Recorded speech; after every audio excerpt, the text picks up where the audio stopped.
에 관하여 교과서를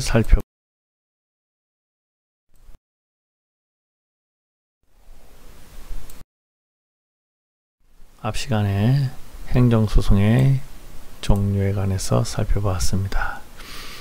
이러한 행정소송을 잘못 선택한 경우 당사자 소송과 항고소송은 상호간의 소의 변경을 통해서 올바른 소송의 형태로 제기할 수 있다, 소송을 진행할 수 있다는 점을 배웠습니다. 더 나아가서 이런 소송을 제기하기 위해서는 관할이 있는 법원에 소를 제기해야 합니다. 그래서 재판 관할에 관하여 살펴보도록 하겠습니다.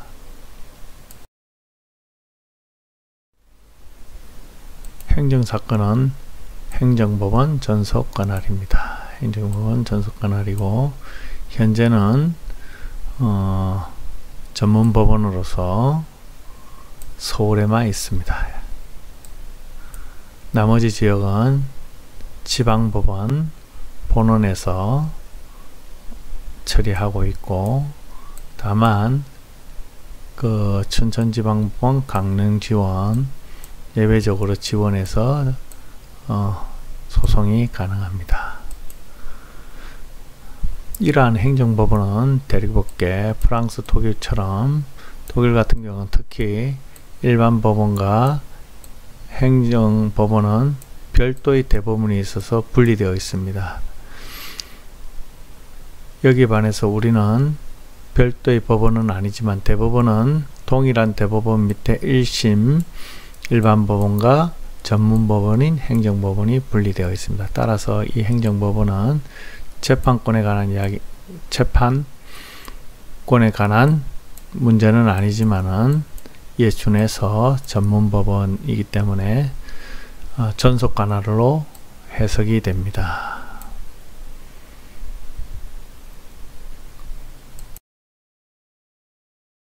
따라서 행정법원은 전속관할에 속하기 때문에 전속관할 위반한 경우는 절대적 상고 이유가 됩니다. 다만 서울 이외의 지역 지방법원 본원은 일반 민사사건, 형사사건, 행정사건을 동일하게 처리하는데 사무분장에서 행정사건을 민사부에서 처리한 경우 어떻게 되는가 하는 문제가 발생합니다. 관할 위반은 아니고 사무분장 위반이기 때문에 전속관할 위반이라고는 할 수 없다고 하는 것이 판례입니다. 토지관할 관련해서 1심 관할법원은 피고의 소재지를 관할하는 행정법원입니다.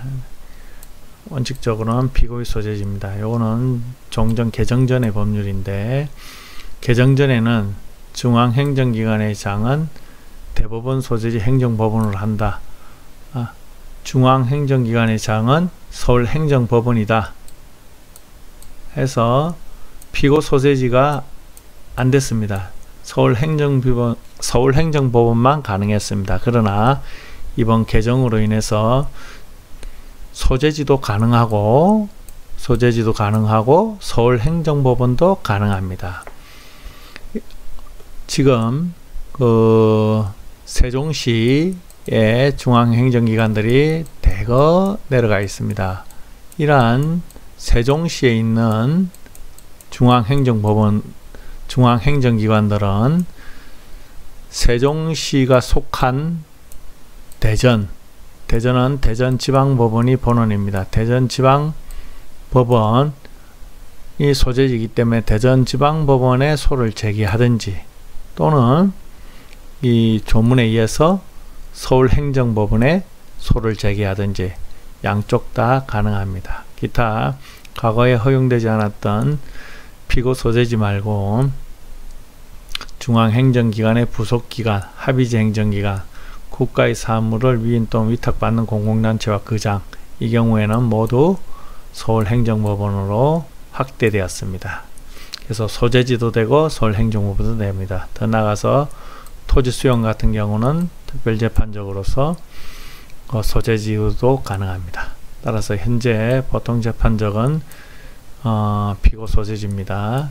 더 나아가서 중앙행정기관이나 국가사무 위임받는 공공단체 이런 경우는 특별재판적으로 서울행정법원, 더 나아가서 부동산 관련 사건은 부동산 소재지, 이렇게 모두 세 군데가 가능합니다. 세 곳이 모두 관할이 있으면 어느 곳도 가능합니다.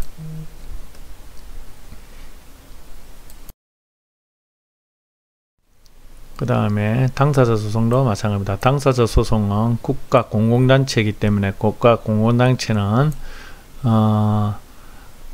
그 피고의 행정청의 소재지를 피고의 소재지로 합니다.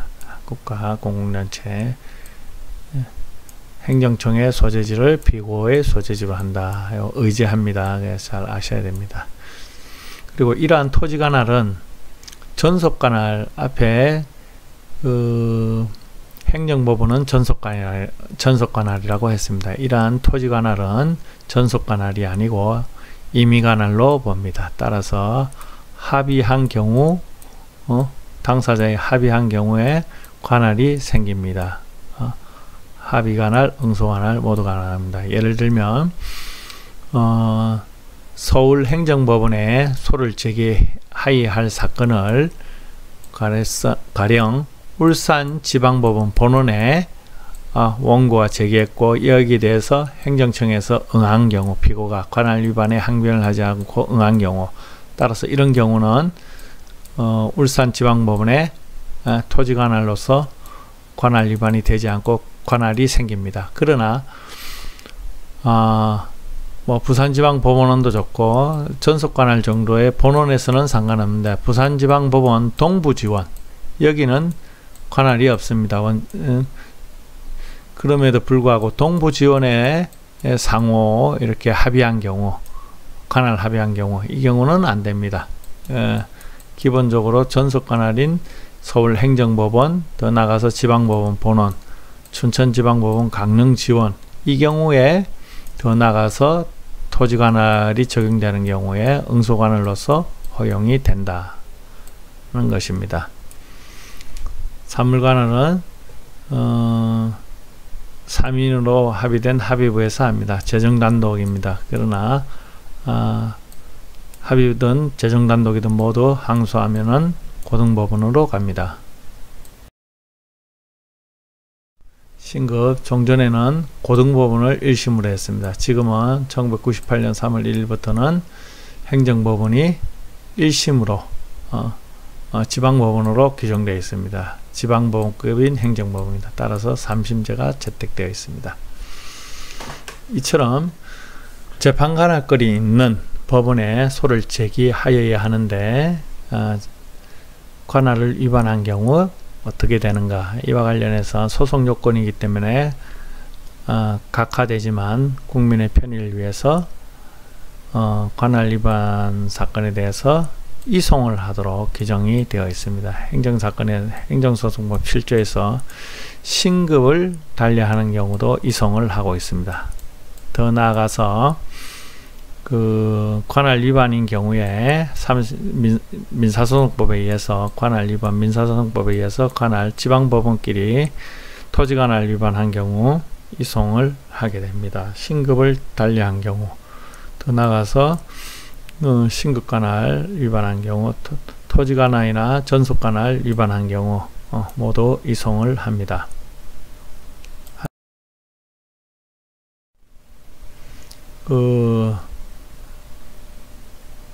행정소송은 민사소송을 기반으로 해서 운영이 되기 때문에 민사소송법 35조 편의이송, 손해나 지연을 피하기 위한 이송, 편의이송, 행정소송에 관해서는 특별한 규정이 없으면 법원조직법과 민사소송법의 규정을 준용하기 때문에 민사소송법 규정에 의해서 편의이송도 가능합니다.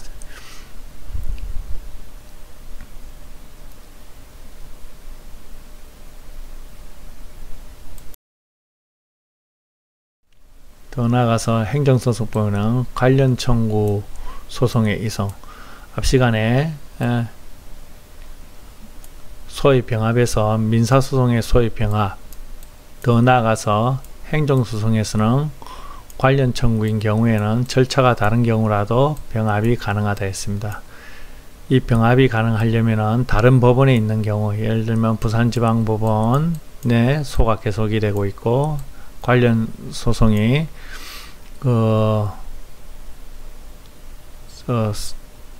중앙지방법원에 있으면 중앙지방법원에 있는 사건이 이렇게 부산지방법원은, 여기는 서울중앙지방법원은 행정사건 관할이 없습니다. 그러나 부산지방법원 번호는 행정사건이 진행되는 곳이고 관할이 있습니다. 이렇게 관련 청구를 이송을 받아서 병합을 할 수 있습니다. 그래서 관련 청구 소송의 이송이 가능합니다.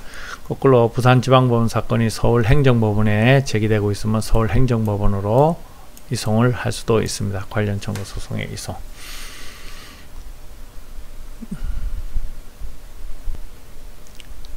사실심 계속 중에 가능합니다. 2심 변론 종결 전에 가능합니다. 사실심은 1심, 2심입니다. 2심 사실심 변론 종결 전까지입니다. 그래서 2심 변론 종결 전까지 가능합니다.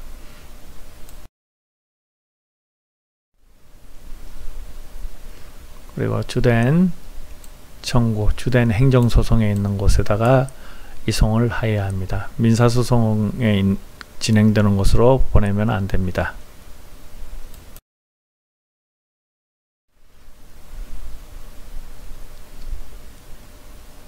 관할 위반, 이거는 관할 위반 같은 경우는 소송 요건이기 때문에 신청이 있든 없든 이거는 법원에서 판단해서 반드시 보내야 됩니다. 그래서 이송 신청은 신청권이 아니고 직권 판사에게 관할 위반이 되고 있다는 걸 지적하는 것에 지나지 않습니다. 그러나 편의 이송은 예를 들면 앞에 피고 소재지인 대전지방법원, 그리고 서울행정법원, 그리고 토지 수용되어 있는 대구지방법원 본원, 이렇게 세 군데 모두 관할권이 있는 경우, 대구에서 예를 들면 부동산 소재지인 대구지방법원에서 하고 있다고 하더라도 서울행정법원에서 하는 것이 여러모로 편리하고 소송 지원에 라든지 여러가지 소송 경제상 필요한 경우 이렇게 이송하는 경우를 의미합니다. 이런 경우에는 신청이나 직권에 의해서 하고 독립된 신청사건으로 신청인의 이익이 있기 때문에 처리하게 됩니다. 그래서 즉시항고로 불박도 할 수 있습니다. 그러나 관할 위반 사건은 안 됩니다. 그 다음에 더 이상 한번 이송하면 이송받은 법원에서 다시 돌려보내고 이런 거는 곤란합니다. 신급을 달리하는 경우 지방법원에서 고등법원으로 보냈는데 고등법원에서 아니다 해서 돌려보내는 건 가능합니다. 이송의 효과는 처음부터 소송이 이송받은 법원에 계속된 것으로 봅니다. 따라서 대전지방법원에 소를 제기했다가 이것이 이송돼서 서울행정법원에 오면은 제소기간 준수와 같은 기간의 준수는 처음 대전지방법원에 소를 제기한 이 시점을 기준으로 해서 판단하게 됩니다.